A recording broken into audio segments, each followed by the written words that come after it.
అందరికీ నమస్కారం. నేను మీ సింధుని. Welcome to our channel passion and fashion by Sindhu.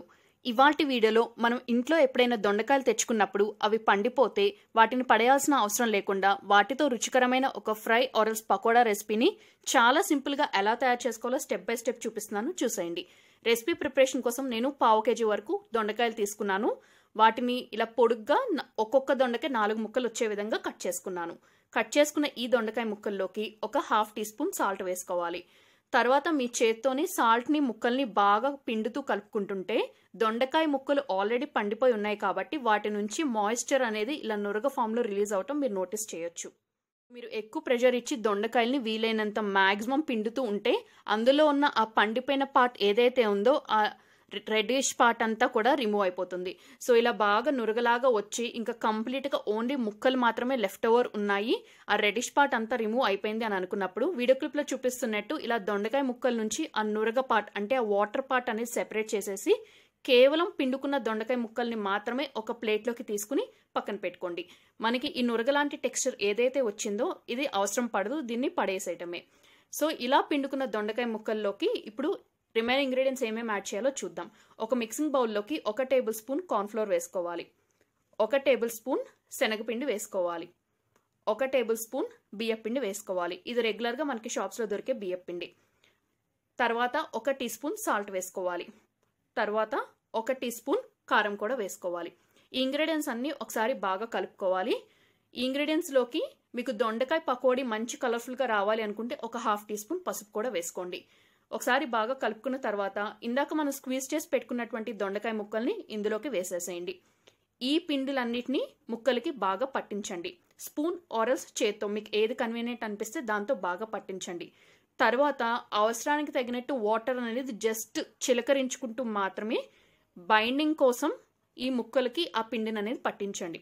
గుర్తుంచుకోండి, మనకి ఈ పిండిలు అనేది జారుడి కన్సిస్టెన్సీలో అస్సలు ఉండకూడదు. జస్ట్ ముక్కలకి మనం వేసిన పౌడర్స్ అన్నీ కూడా పట్టాలి అంతే. నాకైతే 1 టీ స్పూన్ వాటర్ మాత్రమే అవసరం పట్టిందండి. సో కన్సిస్టెన్సీ అనేది ఈ రకంగా ఉండాలి. స్టవ్ మీద డీప్ ఫ్రై సరిపడా ఆయిల్ అనేది ఒక కడాయిలో పోసుకుని ఆయిల్ జస్ట్ మీడియంగా హీట్ చేయండి. మరీ ఎక్కువ టెంపరేచర్ ఉండకూడదు, అలాగే మరీ తక్కువ టెంపరేచర్ కూడా ఉండకూడదు. ఫ్లేమ్ని లోలోకి అడ్జస్ట్ చేసుకుని రెడీ చేసి ఉంచుకున్న ఈ దొండకాయ మిశ్రమాన్ని ఒక్కొక్క ముక్క చొప్పున మనం ఆ మరుగుతున్న ఆయిల్లోకి వేసేయాలి. అన్నీ వేయటం కంప్లీట్ అయిపోయిన తర్వాత, అంటే కడాయిలో ఎన్నైతే సరిపోతాయో అన్ని వేయటం కంప్లీట్ అయిపోయిన తర్వాత ఫ్లేమ్ని మీడియం టు హై అడ్జస్ట్ చేసుకోండి. ఇవి అన్ని సైడ్స్ కూడా మంచిగా యూనిఫామ్గా golden brown colour at the same time క్రిస్పీగా కుక్ అయ్యే వరకు కుక్ చేసుకోండి. కుక్ అయిపోయిన వీటిని ఒక జాలీ గరిటె హెల్ప్తో డ్రైన్ ఆఫ్ చేసుకుంటే ఎక్సెస్ ఆయిల్ మొత్తం కూడా కడాయిలోకి పడిపోతుంది. ఈ దొండకాయ పకోడా ఆరెల్స్ ఫ్రై రెసిపీ మీరు ఎలా అయినా పిలుచుకోవచ్చండి. దీన్ని యాజ్ ఇట్ ఈస్ ఇలాగే సర్వ్ చేసేయచ్చు.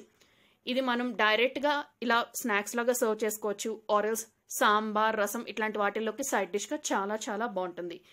ఈ దొండకాయ పకోడా రెసిపీ అనేది మరింత టేస్టీగా రావటం కోసం ఇందులోకి నేను కొన్ని వేరుశనగ గుళ్ళనే యాడ్ చేశాను.